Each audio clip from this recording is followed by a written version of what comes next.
Hey everyone, how are you doing today? Welcome back to another review. So in this review, I'm going to be talking about Netflix's show, The Cuphead Show. So The Cuphead Show came out on February 18th. I've been meaning more or less to get around to it. Before I go really into this review, I'm just going to say I'm a big fan of Cuphead. It actually ranks among like my favorite games.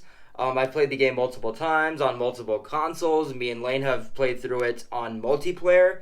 And then the Cuphead DLC, which has been long awaited and looks absolutely beautiful, comes out a day before my birthday. Much like that DLC, this show has been long awaited as well.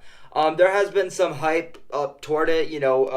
There are makers that worked on the SpongeBob show, that worked on Rocko's Modern Life.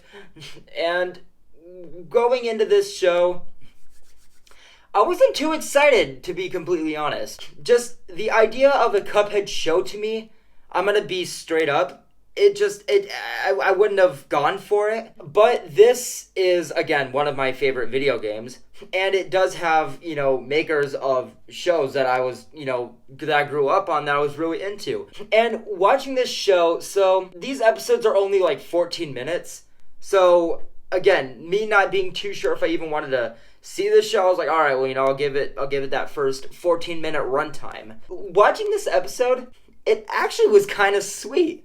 So I do have some nitpicks with it, obviously. Right off the bat, Mugman and Cuphead's voices, I was kind of thrown off by that. Was like the first thing. Like I put on the show, and then they started talking. I'm like, that's gonna be one of my nitpicks.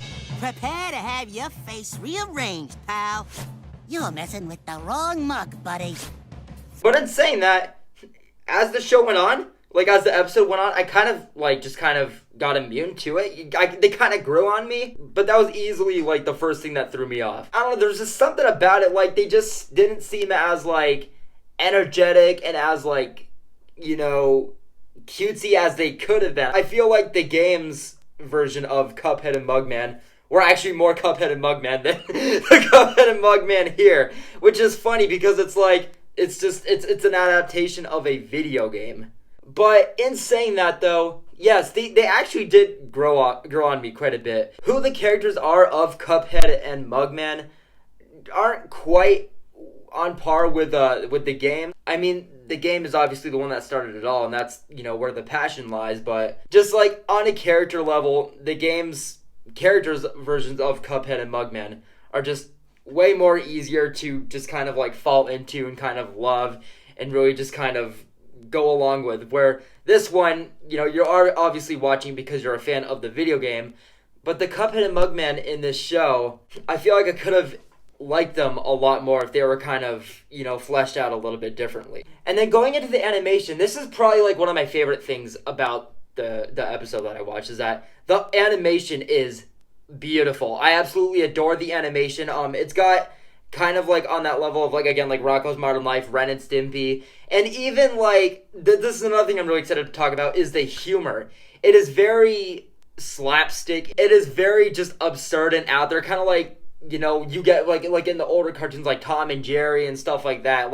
It goes a little bit overboard in its own kind of goofy manner, which is interesting because Lane was talking to me the other day and he was like, so apparently this show is TVY, and I'm like, half of the show takes place in hell. Why is it TVY? Have they played the video game? And, I will say this. It is a lot like the video game. The action and the violence, and again, going into the horror lore of it taking place in hell and capturing souls. That is what this episode that I saw is all about. It is called Carn-Evil, and basically Cuphead and Mugman start by painting a fence. And then they're like, hey, this is boring. I want to go on an adventure. They find a carnival that is actually run by the devil. And Cuphead plays this skee-ball thing. I feel that I'm a big skee-ball fan myself. He starts playing skee-ball, and he's crushing it for a while. And then he ends up losing. It goes all the way into the bottom, which is where you don't want to go. And basically the devil's like, hey, I'm going to steal your soul. If you lose the game, the devil takes your soul. It's not that engaging of an episode. And that's another thing I want to talk about. Is like going into the episode, I'm like, okay, so they're just kind of like saying, okay, fuck it, let's just give this a shot. I don't know how the other episodes are, but that's kind of what I got from this one.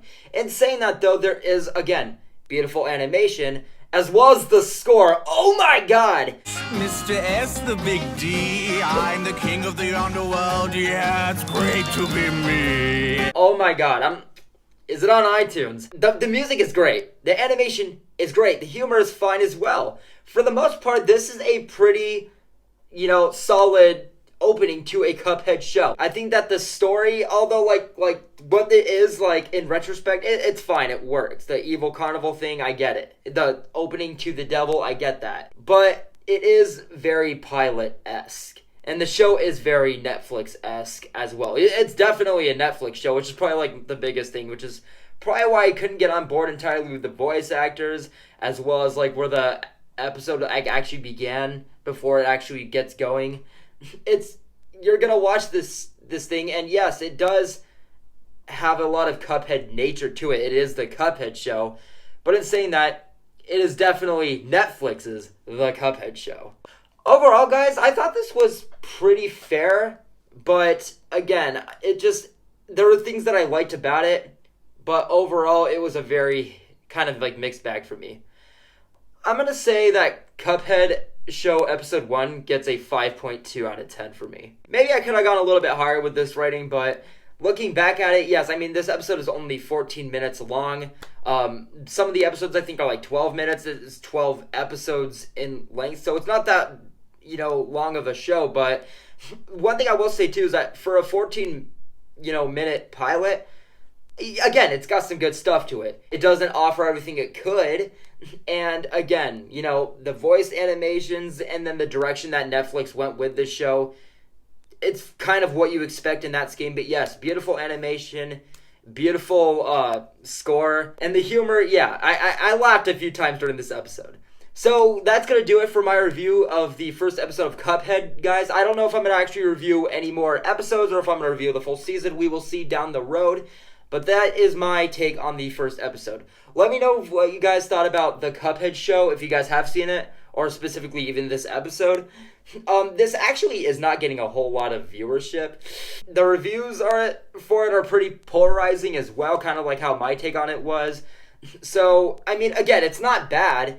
It's not quite what I wish it could have been. So, maybe along the way, if I do watch more of this show, I'll kind of fall into it more. But we will see. But yes, guys, let me know what you guys thought of the video as well as the Cuphead show if you have seen it. Take care, guys. I will see you guys in the next video, which will actually be a review of Hulu's Fresh on March 4th. Very excited about that one, guys. But yes, I hope you guys are all doing very well today. Thank you guys for watching the video, and I will see you in the next one. Take care.